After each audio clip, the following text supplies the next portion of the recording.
Hey everyone, welcome back.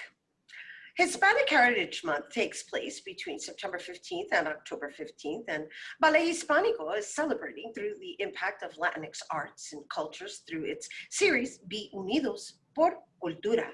It will feature everything from salsa steps from Latin America to some of our favorite family recipes. And joining us to tell us more about the series, along with their upcoming fall classes, we welcome Artistic Director and CEO, Eduardo Vilaro. Hola. Hola, querida. It's so lovely always to be with you. It's always lovely to have you with us, and of course representing Ballet Hispànico and the wonderful work that you guys continue to do despite these circumstances. And I want to just congratulate you once again on your 50th anniversary, because you've been celebrating throughout this quarantine in a quite innovative manner. And by the way, I want to also thank you for asking me to be a contribution to the Motivation Mondays. It was a pleasure. Thank you. No, thank you for doing that. You know, Ballet Hispànico, in my vision, is a catalyst for bringing all of us together that are doing this work. And certainly you are one of those pioneers that continue to do the work and to bring all kinds of information, newsworthy stories to our community, which is so necessary. I think that you hit it right on the nose when you said, you know, celebrating your 50th anniversary through this pandemic. And what we did was early on in March, we started this virtual campaign called BUnidos. And so as we waltzed into, pun intended, waltzed Of course, porque es bailarín, claro. Into the Hispanic Heritage Celebration, what we did was say, well, we have the virtual platform, so we're going to use BUnidos Por La Cultura, right? Because we're going to come together. And it is continuous, every day, a continuous celebration. Every day for the next month, we have Motivational Mondays. So we have more guest speakers giving inspiration about why it's important to celebrate Hispanic Heritage Month. Take a Class Tuesday. We have salsa classes throughout Latin America, because tú sabes que nosotros tenemos nuestro toquecito, cada país to dance. Each country has its own special salsa.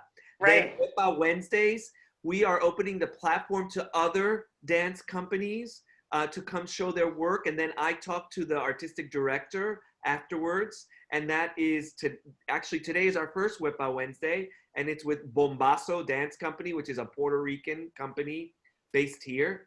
Thursdays is Tiki Tiki Thursdays, you know, un poquito de gossip, un poquito de salsita. And we'll be talking to every generation of Ballet Hispànico dancers from the very beginning to now for the next 4 Thursdays. And then Fiesta Fridays is Food Fridays. We have recipes from our dancers, from our parents, from our good friends, from all of our Latinx countries. It is quite a celebration, and we hope your audience will join us. Wow, that's so lovely. What a wonderful way to just find our similarities and differences, right? Because we say Hispanic Heritage Month, and Hispanic Heritage Month encompasses everyone.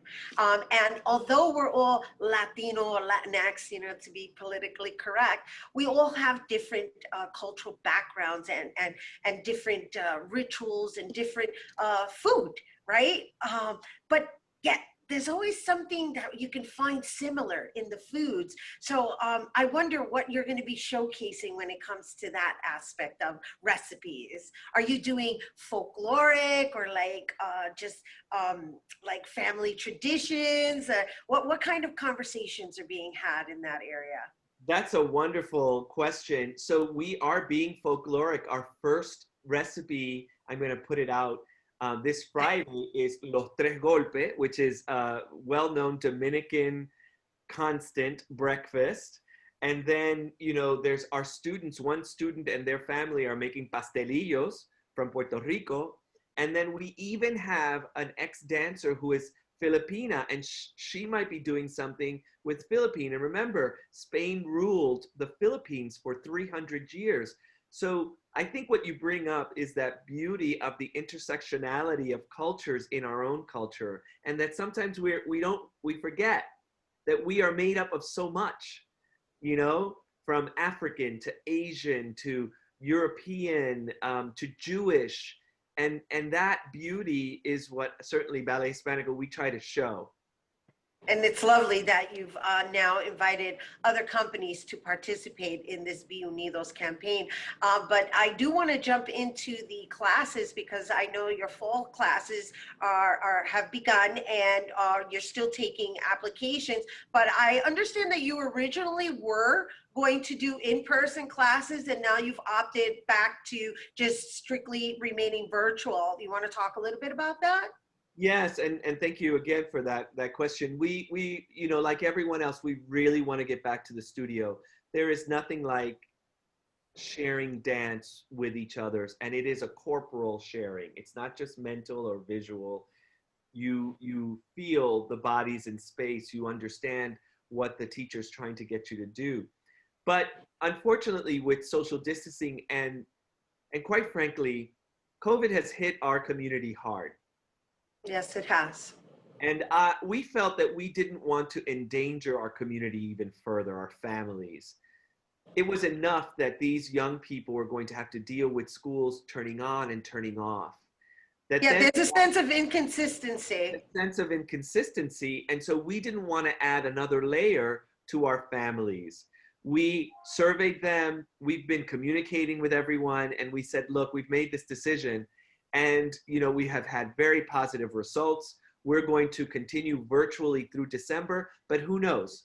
Come spring and come January, things might change depending on what the rest of our environment is dealing with. So we want to be mindful, watchful, and consistent. Well, absolutely, and it's lovely, and it's lovely that you're thinking with that mindset, you know, rather than, you know, better safe than sorry, we'll say. Exacto, exacto.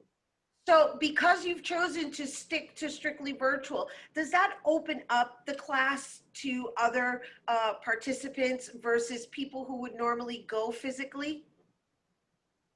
Yes, what a wonderful uh, follow-up question. I love that because that has been the silver lining in this. Understanding our power in the virtual world and the impact that we can bring to other people that we could not personally.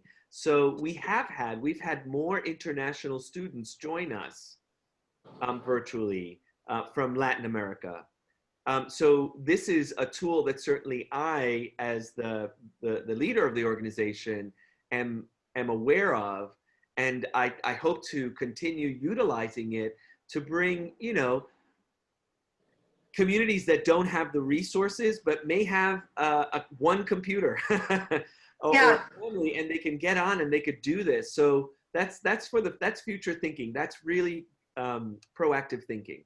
Yeah, and for perhaps later in the future, you can blend it, right?